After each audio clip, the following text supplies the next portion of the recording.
আসসালামু আলাইকুম।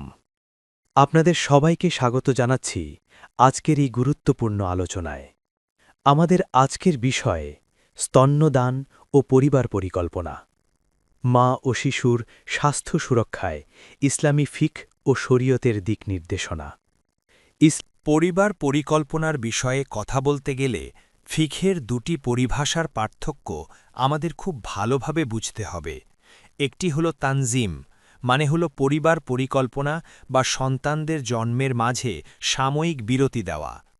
মা ও শিশুর স্বাস্থ্য রক্ষার্থে এই সাময়িক বিরতি গ্রহণ করা ইসলামী দৃষ্টিকোণ থেকে সম্পূর্ণ বৈধ ও গ্রহণযোগ্য। স্তন্যদানকালীন সময়ে মায়ের সুস্থতা ও শিশুর ইসলামে আল রাজা বা স্তন্যদান কাল হল একটি অত্যন্ত সংরক্ষিত ও গুরুত্বপূর্ণ সময়। এই টাইমলাইনটি লক্ষ্য করুন।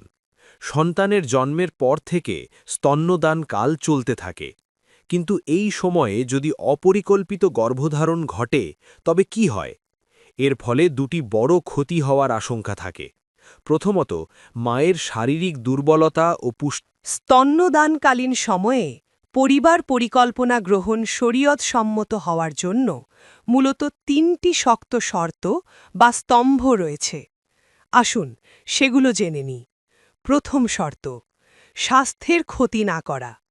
এমন কোনো পদ্ধতি ব্যবহার করা যাবে না যা মায়ের শরীরের জন্য ক্ষতিকর। মায়ের শারীরিক সুস্থতাই এখানে অগ্রাধিকার পাবে।